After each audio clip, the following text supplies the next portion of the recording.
Sup, hello, we are back today. I'm gonna be completely honest, I forgot to record the intro, so, here's a clip of when I first started recording. I'm bartering for these shards for the Blackstone Golem boss. I am bartering, and then it took me about like an hour to do it. So that was fun. You can see those Blackstone shards right there. It's that thing right there. You can see the one with the 3 on it. Those are Blackstone shards. I need 4 of them. Then after that, we will fight the Blackstone Golem. So after I got all 4 of the shards, I went back to base to get all the materials I needed for the actual boss. So you need to build a shrine for it. It's a 9x9 square with pedestals in the middle of each side of the square. It's like weird to build, but I can reuse it whenever I want. Don't really have a reason to though.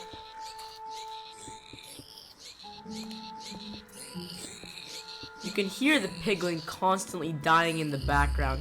It's because there's like a desert biome here in the nether, but it's gravel instead of sand, and they're dying on the cactuses. Cacti? Cacti. My bad.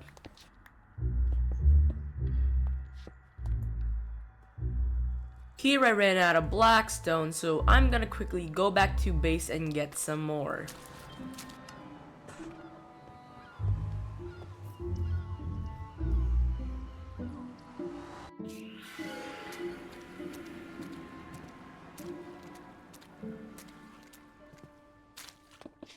Now, I'll admit it. I'm not going to this fight fully blind. I have seen other people like fight this, so I assumed it would be easy, because I knew I wasn't going in blind, but I was wrong.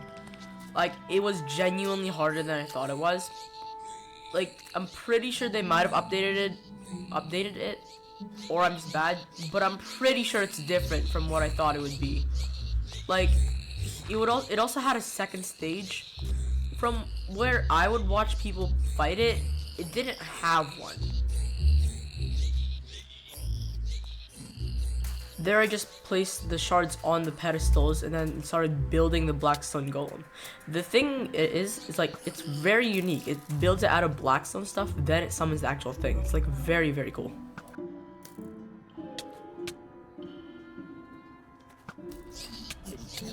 I start off the fight by shooting the Blackstone Golem and getting him immediately aggroed at me. Then I start critting him out by teleporting to him. Somehow I accidentally aggroed the zombified piglins too. Don't know how. Then I started critting him out. I started using my bow a lot more often because I got a ton of arrows from bartering. I did not know he could blind me. Like, this is I did not know what he could do. Yeah, I'm doing decent damage. It's not a lot though. One thing definitely annoying about it is the cacti. I'm just gonna call it cacti for now. The cacti would constantly damage me when I would try to run away, and then he would also spawn these mini Blackstone golems. So they're just another bit of nuisance, but like otherwise that was fine.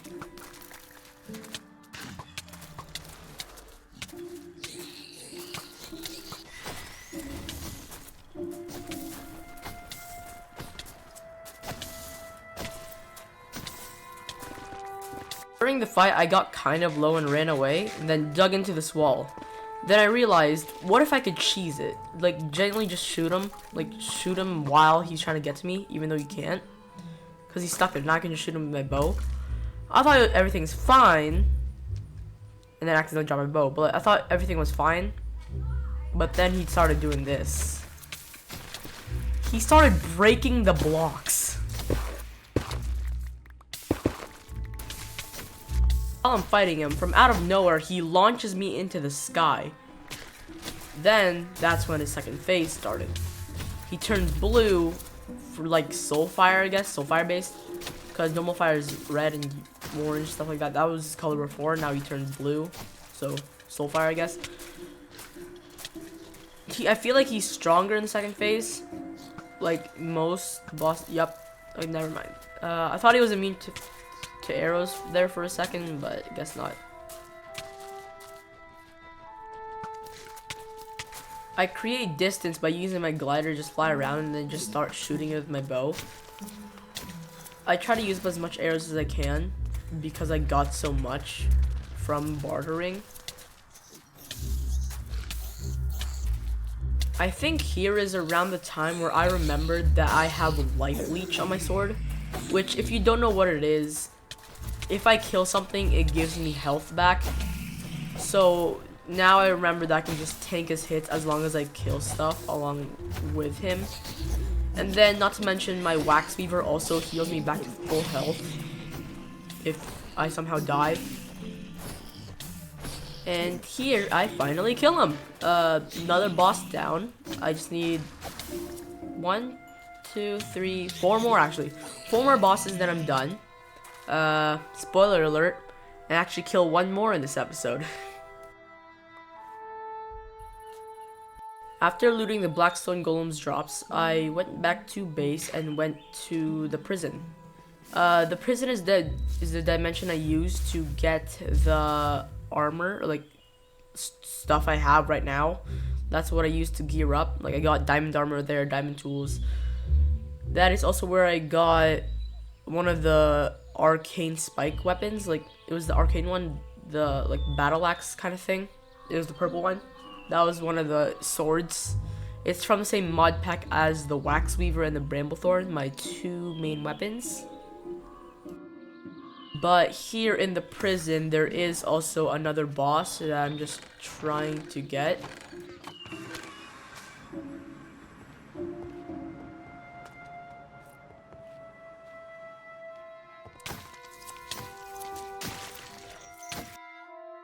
The prison was actually pretty boring. I only did some stuff, like I got some string to repair my bow. Then I also went back into it to go to the promenade, to get this thing called a vine rune. So the vine rune, it's like, just say bone meal, I guess. So it's bone meal for a specific plant that you can only see in the prison. So you have to go down to the 2nd level, then you have to go through like this, it's not even a maze, but it's like labyrinth, let's say. Then you have to go through that portal, then you make it here to the promenade. Then once in the promenade, you have to follow those signs to get to the vine rune. So it took me a while to follow it. The promenade is actually a very big like dimension. It's like the overworld basically, but with like more structures. It comes in these like village like structure things, like the buildings all around. I mean, there's patches of forest every now and then, but it's mainly these structures. I turned back because I kind of get lost and don't know where to go for the vine rune. So I checked back on the signs, but then realized I'd probably just have to follow the path. So I turned back and then just glide through all the mobs. I try to ignore all the mobs because there's really no point in fighting them. Then past here, there's a drop down where I can summon this elite mob. The elite mob can drop the vine rune, has a chance, but I do luckily get it first try. So now I just teleport back to base, I believe.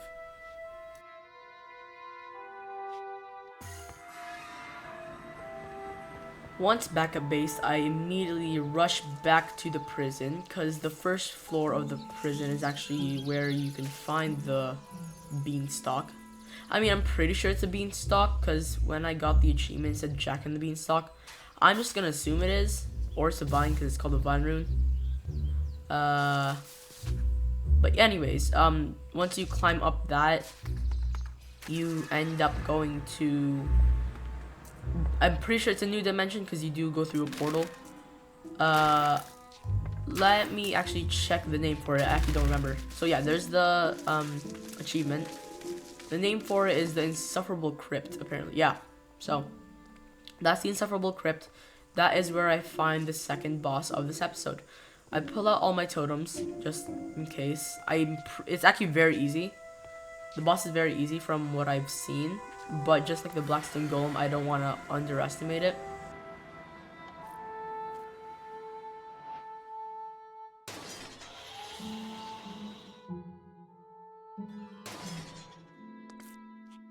I go down the elevator, then finally see him. Conjunctivius. I'm pretty sure that's how you pronounce his name. I'm just probably gonna say Con for now. There's Con. It's basically a ghast with one eye. It's very octopus-like. So every so often, every quarter of its health, it summons tentacles that come out of the ground, and then you can't damage it. And then every so often, it would also do that chain attack where it would like rush into you. The more you do damage, the chains like get loose. As you can see, it's like locked up. It has 3 chains, 1 on each side and 1 at the back. The more damage you do, the more those chains get broken. Eventually, he's free. And then nothing really changes about the gameplay. It's just visual, I'm pretty sure. Then here he finally summons the tentacles to try to kill me. Now you can't damage him unless you kill all 4 tentacles. So that's a little bit annoying, but it's easy enough.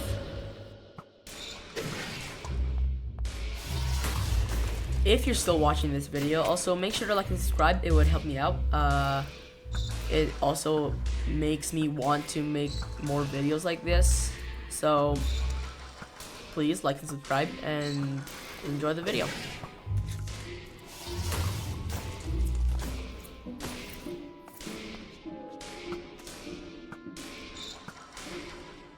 Whenever he's up there being chained, I just shoot him with my bow as much as I can. But whenever he would rush down at me using that chain attack, I would just crit him out with my wax weaver. And the good thing is, my bow lights him on fire, and then my wax weaver makes it so that I have strength every time I attack something that is on fire. So just automatic strength is very good. More damage. It definitely makes the boss fight faster.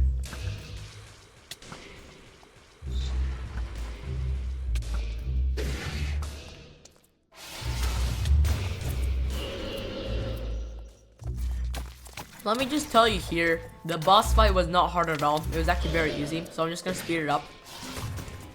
So at least you guys can see the boss fight without me having to cut like most of it out.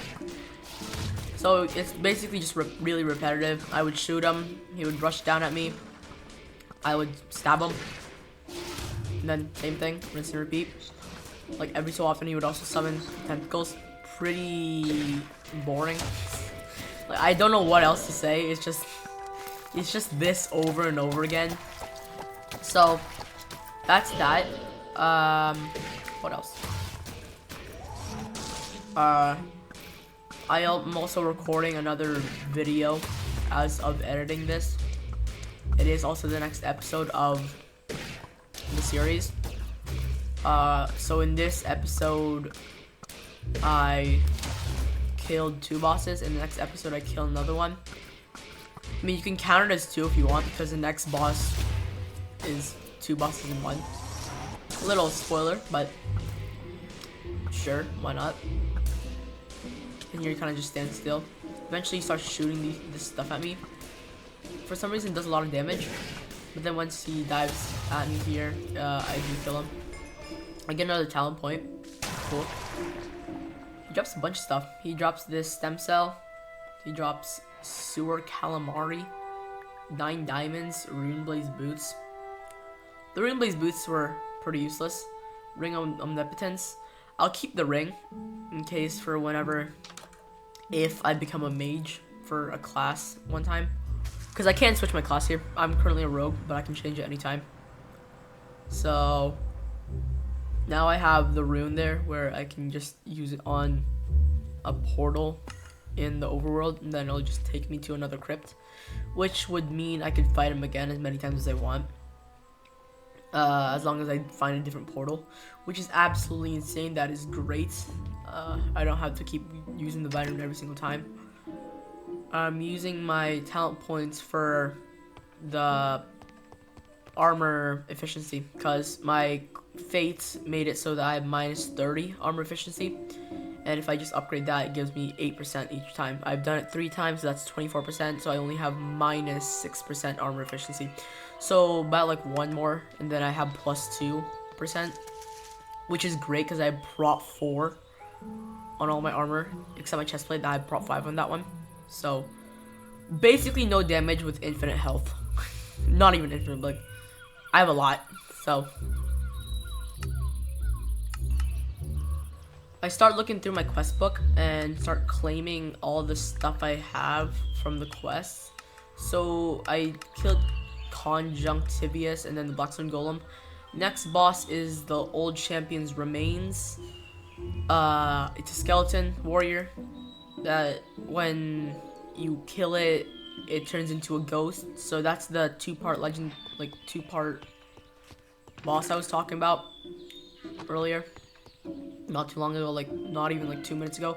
I also got 2 sharpness 5 books from killing the boss, Conjunctivius, which is insane.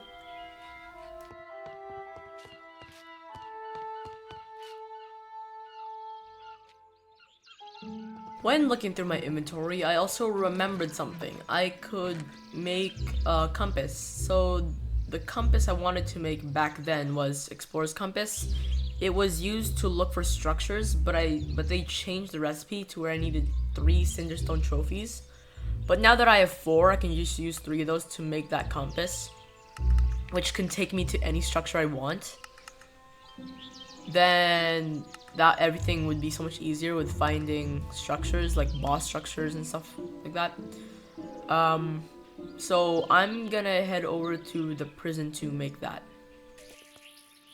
The reason I need to go to the prison to make it is because I need cobwebs, and the most easiest way I could find cobwebs is in the chests of the prison. So once I have that, I head back through the portal and then realize I need a crackstone brick. So I remembered that I have a crackstone brick inside my chest somewhere. It's not a crackstone brick, it's just normal stone brick, so I can just smelt that pretty easily. Then I can make the compass, which can take me to any structure I want, including the OP ones. So there are structures like one called the Foundry. The Foundry gives insane amounts of diamonds and netherite. There's also this like battle tower that's like Japanese style, pretty sure. Japanese style battle tower. That was the one we took on episode 8, was it? Something like that. So it was cool dungeon. They gave me a bunch of diamonds. So if I ever want more, I can just like search for those using the compass.